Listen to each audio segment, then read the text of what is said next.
Энэ бүгд зүгээр л тоглоом болгож эхэлсэн л дээ. Даанч тэр нэг өдөр болох.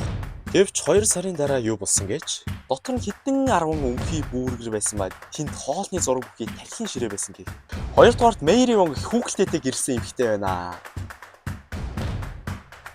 Гэхдээ жирэмсэн гэдгээ зарлснаас хойш 5 сарын дараа байж та. Жирэмсэн гэсэн. Ахнаас ээж гэрэлсэн бол тоо. Авлагаар. Ийм биш болохгүй шүү залуусаа. Yes. За дараагийн өнөр рүү очицгаая.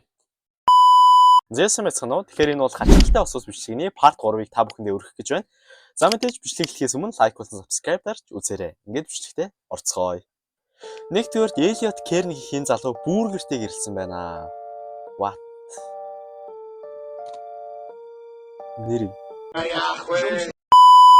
Энэ бүгд зүгээр л тоглоом болгож эхэлсэн л дээ. Даанч тэр нэг өдөр болох 2017 онд Элиот Кернигийн залуу интернет алдартай болсон ба яг яасан бэ гэхээр өөрийн дуртай ресторанд ороод бүүргэрт хайртай гэдгээ зарласан видео оруулсан байгаамаа.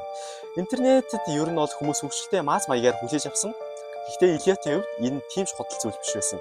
Энэ зүйл хүмүүсийн бодсон шиг биш байлаа. Хэдэн 7 хоногийн турш Элиотийн сонирхол улам ачаалтай болж эхэлсэн байгаамаа.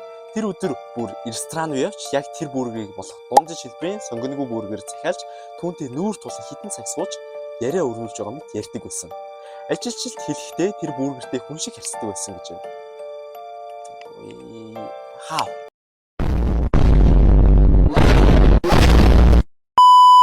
Тэр бүүргэртэй нэр хүртэл өгсөн байгаа.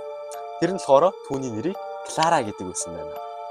За тэгээд 2017 оны 8 сарын ихээр Элиот өөрийн биеэр костюм өмсөж бүүргийг тавгтаар өрсөн зураг оруулсан бөгөөд тайлбар нь болохоор өнөөдөр би намайг ойлгодог цорын ганц үнтэй гэрэлж байна.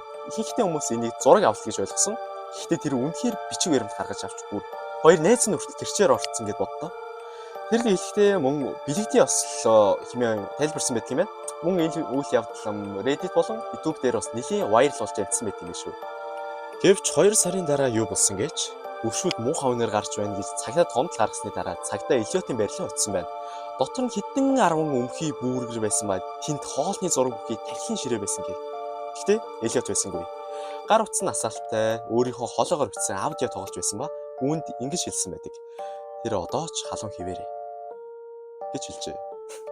Байшингийн камерын бичлэгт аимшигтай дөр зураг харуулсан байдаг юм а. Энэ болохоор Элиот алуу болохын өмнө шөнийн 3 цаг 12 минут нь харанхуй сууж бүүргэр ширээн дээр нь хിവэрэ байсан ч бүүргэр нь жаахан хөдөлж байгаа мэт харагдсан байна. Элиот эцэст нь хизээж түүнийг дахиж хараагүй юмсан ч. Түүнийг бүүргэр түүнд хайртай гэж хэлсэн ч магадгүй ямар нэгэн байдлаар үнэхээр хайртай байсан ч байж магадгүй. Тийм мэтлээ дээ. Тийм үстэй.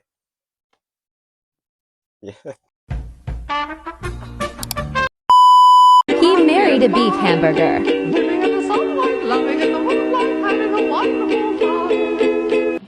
Хоёрдугаарт Мэйри Вонг хүүхэлтэйтэй гэрсэн эмэгтэй байна.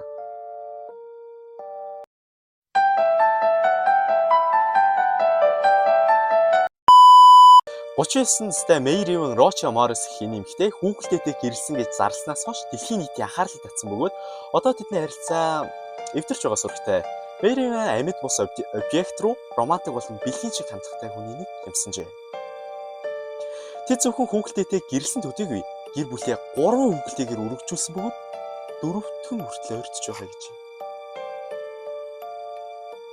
Гэхдээ жирэмсэн гэдгээ зарлснаас хойш 5 сарын дараа байж та. Жирэмсэн гэсэн юм.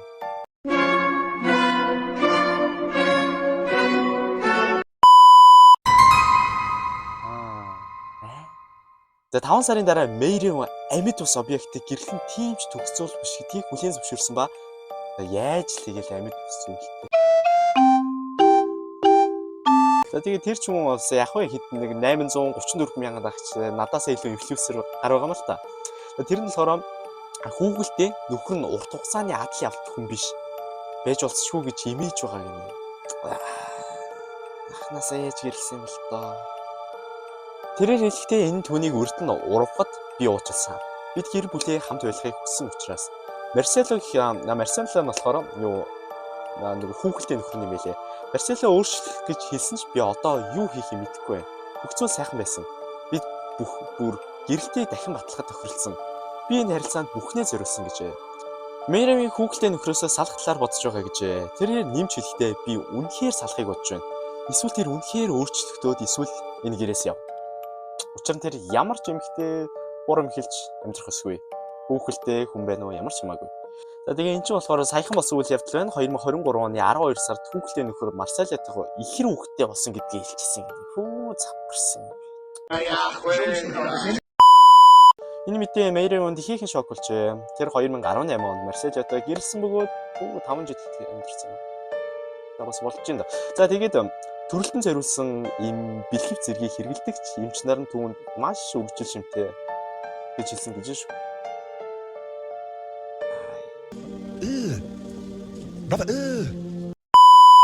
За тэгээд энэ нэг балан явдал нэг иймэрхүү явдлаар дууссан гэж юм биш болохгүй шүү залуусаа. Yes. За дараагийн өнөр рүү очицгаая.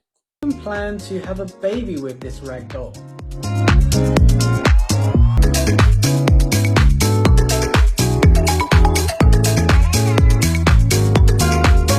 Зэ 3 дугаарт Iron Chernev-ийн хин эрэхтэй өөрийн утас iPhone 6-тайгаа гэрэлсэн байна. Манайхаар бол юу 2015 онд одоогийн iPhone 17 л гэсэн үг л дээ. Тэр утастайгаа гэрэлсэн гэж байна. Yes. Los Angeles-ийн найруулагч Iron Chernev найз нарынхаа дунд iPhone-ын тухай ярьж байсан ба найз нар нь Iron хэр их утаснаа дурсан тухай сонссоор төгсгөлт нь ингэж хэлсэн байдаг. За Iron найз минь хэрвээ чи iPhone утасаа тийм их хайрладаг юм бол яагаад гэрэлж болохгүй гэж тийм ээ асуусан гэв. Тэгтэл Iron-ы толгойд гэд гялс гэрэл туссан мэт санаа төрж за мэдээж би магадгүй тэгэх болно. Yes яагаад болохгүй гэж бодсон гэж шүү. За тэгээд Little Las Vegas-ийн хурмын сүмд Iron iPhone-тойгоо гэрэлсэн байна. Үүндээ энэ үйл явдал нь яг л 2013 онд тэр их кинотой нэлээд төстэй. Энэ кинонд болохоор олон хүний утастай холбоотой сэтгэл хөдлөл өдөр тутмын амьдралд яг ямар хэр чухал болохыг харуулсан зорилготой игдсэн байдаг. Iron хэлэхдээ хэрэг бид үнэнч байвал бид утаснуудтайгаа олон сэтгэл хөдлөлийн төвшөнд холбогддог. Тайвшрал олох сэтгэл санааг амраах, унтахад туслах, оюун санааг тайвшруулахад ашигладаг. Миний хувьд энэ бол харилцааны нэг хэлбэр юм. Өөрөөр хэлбэл миний утас бол миний хамгийн урт харилцаа юм гэж хэлсэн байдаг. Дунд сургуульд ямар нэгэн зүйлд хит дуртай гэж ярьж байсан найз маань яагаад утастайгаа ирж болохгүй юм бэ гэж бодсон л доо. Тэгээл би бодж үзлээ. Iron яг л үнийг хэлсэн. Өөрийнхөө iPhone утастайгаа гэрэлсэн. Хормын ажиллагч хэлэхдээ би та хоёрыг нөхөр ба смартфон гэж зарлаж байна. Баяр хүргэе. Гэж Iron утасны кейсний гаднах одоо ийм бүгжинд зүүн хормын хэлсэн байна. За хэдийгээр энэ хорим хууль ёсны гэрэлт биш байсан ч Iron үнийг бүрэн бүрдүүлж костюм өмсөж ягаан өнгийн лимузин түрээсэлж хитэн найзаагаа шүрж утсаа тавьж тангараг өргөсөн байна. Iron нэмжлэхдээ энэ харилцаа над ямар утгатай болохыг өөрөөсөө асууж аль болох гүнзгий судлахыг хүсэж байна. Тэрээр мөн найзуудтай харуулахыг хүснэ. Утаснууд маань өдөр тутмын амьдралд хэр үнэтэй болохыг харуулах гэж өөрийн биеэрээ баталсан байна. Тэгэхээр хэрэв чи амьдралд хэн нэгэн онцгой өнгөгийн сэтгэл гонсож байвал утасаа харилцаанд хэрхэн харилцдаг болохыг нэг удаа эргэж хараарай.